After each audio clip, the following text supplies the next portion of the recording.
नमस्कार मित्रांनो. सध्या 29 मेला रिलीज झालेल्या देऊळ बंद 2 सध्या संपूर्ण महाराष्ट्रात अक्षरशः धुमाकूळ घालतोय. पहिल्याच 4 दिवसांत तब्बल 18,59 लाखाचं कलेक्शन, थिएटर बाहेर लागलेल्या मोठ्या रांगा आणि सोशल मीडियावर सुरू असलेली चर्चा, हे सगळं पाहिल्यावर एकच प्रश्न पडतो, नेमकं देऊळ बंद 2 एवढं हिट का होतोय? 2015 मध्ये आलेल्या देऊळ बंद नंतर तब्बल 11 वर्षांनी आलेला हा दुसरा भाग पुन्हा एकदा महाराष्ट्राच्या मनात घर करताना दिसतोय. पण हा फक्त एक सिनेमा नाही, हा ग्रामीण महाराष्ट्राचा आक्रोश आहे, शेतकऱ्यांचा संताप आहे आणि देवालाच प्रश्न विचारण्याचं धाडस आहे. आजच्या या व्हिडिओमध्ये आपण जाणून घेणार आहोत देऊळ बंद 2 एवढा हिट का ठरतोय आणि या सिनेमामागचे नेमकं यशाचे गणित काय आहे. देऊळ बंद 2चा सगळ्यात मोठा प्लस पॉईंट म्हणजे त्याचा विषय. दुष्काळ, कर्जबाजारीपणा, आत्महत्या, शेतीचं उद्ध्वस्त होत चाललेलं वास्तव, हे विषय महाराष्ट्रासाठी नवीन नाहीत. पण अनेकदा हे विषय फक्त बातम्यांमध्येच दिसतात, लोक ऐकतात आणि पुढे जातात. पण या सिनेमाने त्या वेदनेला चेहरा दिला आहे.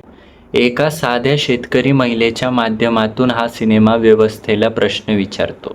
आणि विशेष म्हणजे हा प्रश्न फक्त सरकारलाच नाही तर थेट देवाला सुद्धा विचारतो. जर देव आहे तर आमच्यावर इतका अन्याय का? ही भावना ग्रामीण भागातील अनेक लोकांच्या मनात आधीपासून होती. सिनेमाने फक्त ती मोठ्या पडद्यावर आणली, म्हणूनच हा सिनेमा लोकांना फक्त बघायला नाही तर जगायला वाटतोय. धार्मिक भावना आणि बंडखोरी यांचा अनोखा संगम. मराठी सिनेमात देव, श्रद्धा आणि अध्यात्म दाखवले जाते, पण देऊळ बंद 2 मध्ये वेगळं काय आहे? हा सिनेमा अंधश्रद्धेला सपोर्ट करत नाही आणि श्रद्धेची थट्टाही करत नाही. उलट हा सिनेमा विचारतो, फक्त भक्ती करून पोट भरते का? शेतकरी मरत असताना देव गप्प का? आणि इथेच प्रेक्षक इमोशनली कनेक्ट होतात. विशेषतः स्वामी समर्थांवर श्रद्धा असलेल्या महाराष्ट्रात हा विषय खूप मोठा ठरतो. कारण लोकांना असं वाटतं की हा सिनेमा देवाविरोधात नाही तर व्यवस्थेविरोधात आहे. म्हणून वाद निर्माण होण्याऐवजी चर्चा निर्माण झाली. आणि कोणत्याही सिनेमासाठी सर्वात मोठी गोष्ट म्हणजे लोक बोलायला लागले पाहिजेत. देऊळ बंद 2च्या यशामागे सोशल मीडियाचाही मोठा वाटा आहे.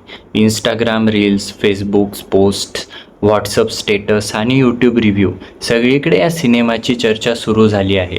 विशेष म्हणजे या सिनेमासाठी फार मोठं मार्केटिंग नव्हतं, पण लोकांनी स्वतःहून सिनेमाबद्दल बोलायला सुरुवात केली.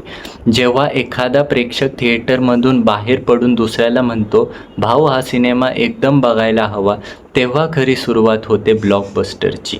आणि देऊळ बंद 2 बाबतीत नेमकं तेच घडतंय. या सिनेमाचा अभिनय हा अजून एक मोठा प्लस पॉईंट आहे. ग्रामीण बोलीभाषा, शेतकऱ्याचं जगणं, कोरडी शेती, रिकामे विहीर, तुटलेले घरं, सगळं इतकं वास्तव वाटतं की प्रेक्षक पूर्णपणे त्या जगात जगतो. आजकाल मोठे सेट, VFX आणि स्टारडम असलेले सिनेमे येतात, पण देऊळ बंद 2ने दाखवलं की कंटेंट स्ट्रॉंग असेल तर लोक थिएटरमध्ये येतात आणि टिकून राहतात. गेल्या काही वर्षात मराठी सिनेमाला मोठ्या हिंदी सिनेमांमुळे थिएटरमध्ये संघर्ष करावा लागत होता. पण देऊळ बंद 2ने पुन्हा एकदा सिद्ध केलं की मराठी प्रेक्षक अजूनही चांगल्या कथेला भरभरून प्रतिसाद देतो. विशेष म्हणजे हा सिनेमा फक्त शहरांमध्ये नाही तर ग्रामीण भागातही जोरदार चालतोय. आणि म्हणूनच हा सिनेमा फक्त बॉक्स ऑफिस सक्सेस नाही तर मराठी सिनेमासाठी पॉझिटिव्ह सिग्नल आहे. तर मित्रांनो, देऊळ बंद 2 हा फक्त एक धार्मिक आणि भावनिक सिनेमा नाही. हा शेतकऱ्याचा आवाज आहे, व्यवस्थेला विचारलेला प्रश्न आहे आणि श्रद्धा, वास्तव यांच्या संघर्षाची गोष्ट आहे. कदाचित म्हणूनच महाराष्ट्रातील सामान्य माणूस या सिनेमाशी स्वतःला जोडून घेतोय. तुम्हाला काय वाटतं? देऊळ बंद 2 एवढा हिट होण्यामागचं खरं कारण काय? तुमचं मत हे कमेंटमध्ये नक्की सजेस्ट करा. धन्यवाद.